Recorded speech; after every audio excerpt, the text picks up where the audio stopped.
Fala vasos, como é que vocês estão? Micael Silva aqui, sejam bem-vindos a mais um vídeo. Eu quero fazer uma pergunta para você hoje.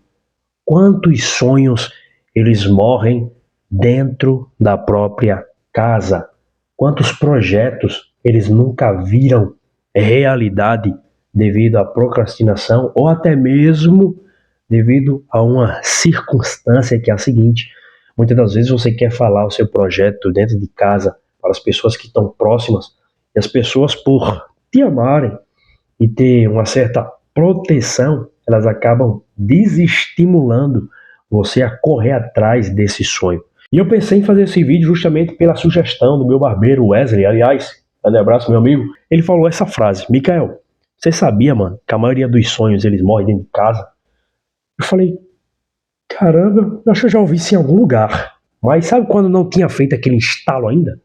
Mas aí quando ele falou, eu parei e pensei, eu falei, rapaz, realmente é verdade. E aí eu parei e pensei, eu falei, rapaz, não é que isso faz sentido mesmo? Porque nós observamos as pessoas e nós vemos muitas das vezes pessoas que têm diversas qualidades, têm muito talento, mas muitas das vezes não conseguem atingir um determinado objetivo. Muitas das vezes fica sujeito a passar perrengue o resto da vida e trabalhando para as outras pessoas, dando lucro para as outras pessoas, mas para ela mesma não consegue. E por que eu falo isso? Porque há 2 anos atrás eu estava trabalhando como chaveiro. E no início, eu passei 5 anos e meio na empresa. No início eu ganhei muito bem, foi um dos melhores empregos que eu já tive na minha vida. Eu sou muito grato aos meus patrões por isso, grato demais, aprendi muita coisa. Só que depois de 5 anos e meio, quando você chega numa faixa etária de idade, por exemplo, 23, 24 anos, você quer saber do quê? De um norte na vida, você quer saber de estudar. E dependendo da profissão, você não consegue. Por exemplo, era o meu caso, eu trabalhava 12 horas por dia, na verdade, 12 horas era o obrigatório. Eu trabalhava bem mais por livre e espontânea vontade, porque eu gosto de trabalhar. E eu era comissionado, então eu aproveitava para poder ganhar dinheiro. Só que eu não conseguia ver perspectiva de futuro.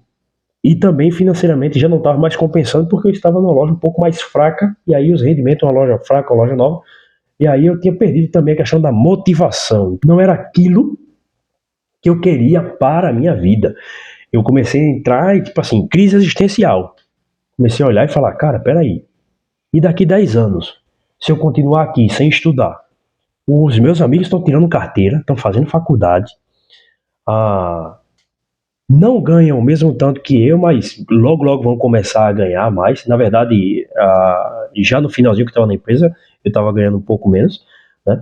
Mas eu comecei a fazer esses questionamentos. Eu falei, não, peraí, eu preciso estar num ambiente em que vai me estimular a querer estudar, porque se eu ficar só dependendo disso aqui, a hora em que essa empresa acabar, eu tô ferrado.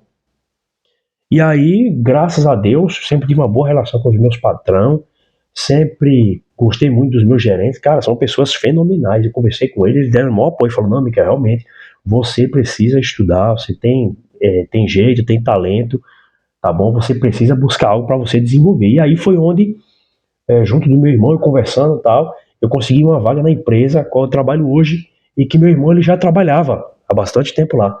E ele conseguiu para mim e eu entrei. Fui para um ambiente a qual estimula as pessoas a estudarem, porque se elas estudarem, elas conseguem obter postos maiores.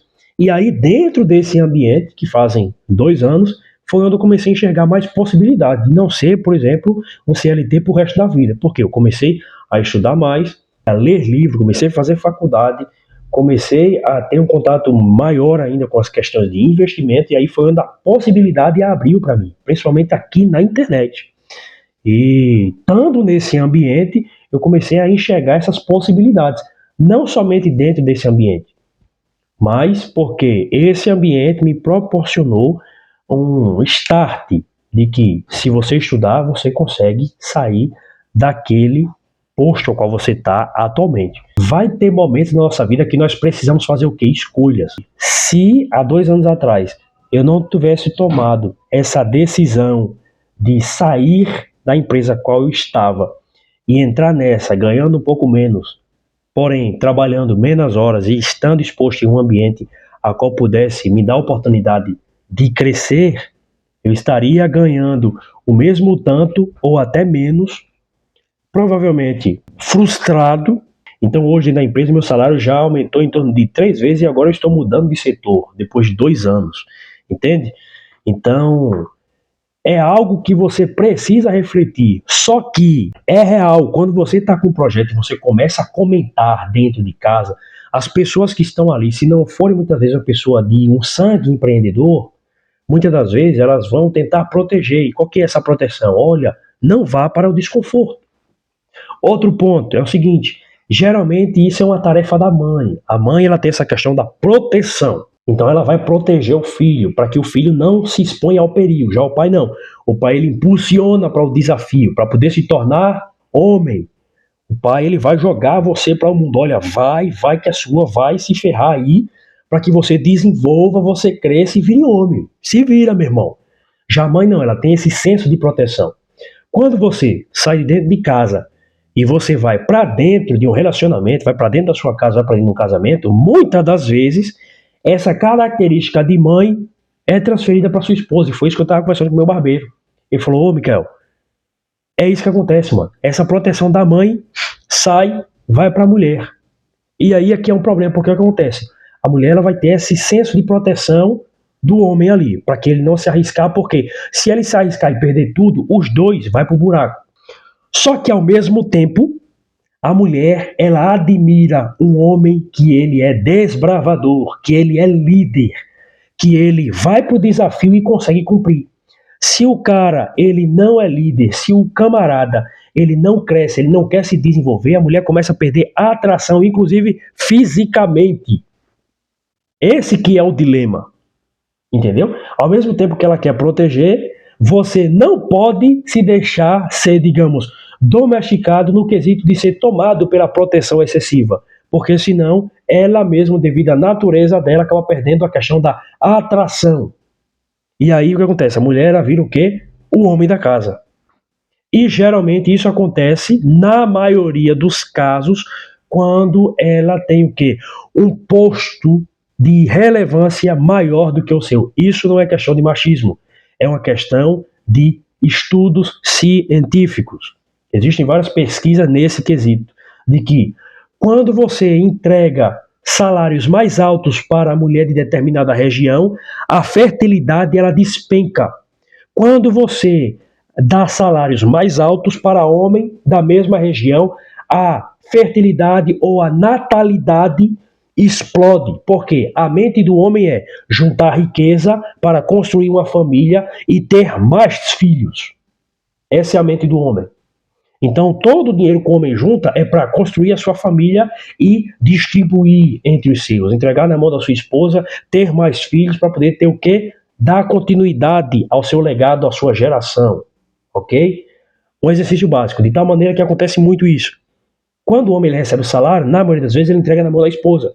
Quando a esposa, muitas das vezes, ela trabalha, o que acontece? O dinheiro dela, até mesmo o próprio homem, ele fala, não, fica com o seu dinheiro. A maioria delas gasta dinheiro com elas mesmas. É um combinado, isso é muito comum de acontecer. Então, ou seja, dentro de um relacionamento, o senso de proteção que outrora era da mãe é transferido para a esposa. E o camarada que ele não entende isso, muitas vezes ele acaba o quê? Se frustrando. E aí quando a gente começou a parar e refletir a esse respeito, eu falei, caramba, realmente isso é muito real. Isso é real. Porque a maioria dos sonhos vão morrer em casa. Quando você chega em casa e você muitas vezes vai contar um sonho que você tem, um desejo, mas que requer desafio, requer um tiro no escuro, que você chega e vai falar para sua mãe, você fala, meu filho, pelo amor de Deus, não, você vai trocar o certo pelo duvidoso, toma cuidado, você pode quebrar a cara, assim, assim, assado. Ela vai mostrar outra visão. E aí é onde tem que ter o quê? A questão do equilíbrio. Mesma coisa dentro do casamento. Às vezes a pessoa chega, vai contar a pessoa que você está junto, sua esposa, e ela fala, não, não é bem assim, fica aqui e tal, assim, assim, assado, e acaba muitas das vezes matando um sonho. Submissão na Bíblia quer dizer o quê? Alicerce. A mulher, ela não é o capacho do homem, a mulher é o alicerce. A submissão é questão de alicerce, a mulher é a base do homem.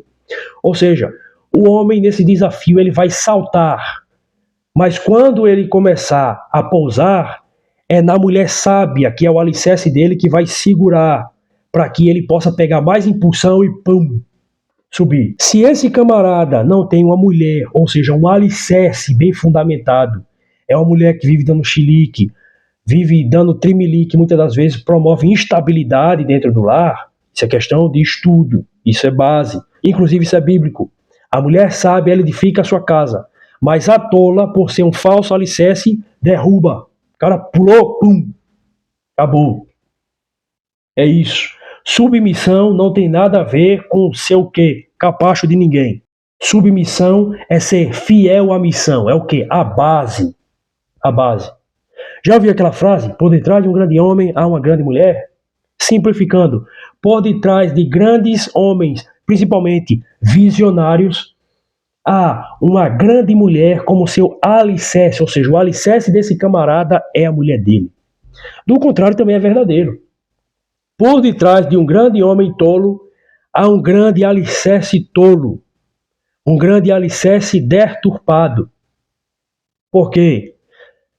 Se a mulher ela é inteligente, ela vai procurar um cara inteligente. Se a pessoa é uma pessoa tola, ela vai procurar o quê? Outro tolo.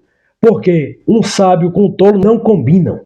E aí nós olhamos e vemos pessoas com talentos incríveis, mas que não conseguem girar essa chave. Porque às vezes quando você vai pesquisar ou observar a questão do ambiente do camarada, falta uma questão dele mesmo e do alicerce, porque quando você casa você é uma só carne, os dois têm essa questão de, vai. É um novo desafio. Por isso que nós homens somos muito encorajados pelo sexo oposto, o quê? Pelas mulheres. Pelas mulheres. Entendeu? Nós homens temos ideia de sair no meio do mundo, viajar, se meter em outro país. Mas quando, principalmente, nós temos um apoio dentro de casa para fazer, olha, vai, se não dá certo, tá aqui a base, aqui você consegue voltar. Entendeu? E o cara que tem um sangue empreendedor está inato nele. Na maioria das vezes ele não depende de feedback de terceiro para chegar e tomar as decisões dele. Entendeu? O cara que tem um sangue empreendedor, na maioria das vezes, não depende de decisões de terceiro. De ficar, vai, faz, assim, assim, assim. Não, ele vai e faz. Ele vai e faz. Mas a grande maioria não é assim. Mas é possível a gente desenvolver. Por exemplo, é o meu caso. Através dos livros, através das aplicações, através do estudo, eu estou desenvolvendo essa mentalidade de chegar e, pum, é para fazer. Vamos fazer. Ah, não estou com vontade, mas eu vou fazer. É para executar, eu vou executar. A questão do não falar demais. Outro exemplo. Às vezes você está prestes a receber uma promoção na empresa. Não fica comentando com os teus coleguinhas da empresa. Por quê? Porque na maioria das vezes vão ficar cobrando e às vezes nem acontece a oportunidade dos caras ficarem enchendo o teu saco. Entendeu? Aí você tem que tá dando explicação daquilo que nem aconteceu ou que poderia acontecer, mas por você estar explicando, especulando um monte de coisa, às vezes acaba nem acontecendo. Quando você não realizou algo, mas você fala para o teu cérebro, ele libera a mesma carga de dopamina como se você já tivesse realizado. Então, automaticamente você perde o quê? A motivação de concretizar, porque o teu cérebro já adiantou a recompensa que ele receberia ao realizar aquela determinada tarefa, aquele determinado objetivo. Esse que é o negócio. Ok, Vaso? Nós temos uma meta de alcançar 1.000 inscritos até o final do ano. Estamos chegando, estamos na metade, quase na metade. Ok? Mas eu peço que você se inscreva no nosso canal, deixe seu like, compartilhe com os amigos. Será uma honra receber cada um de vocês aqui, ok? Muito obrigado, Deus abençoe. Tamo junto, Vasos.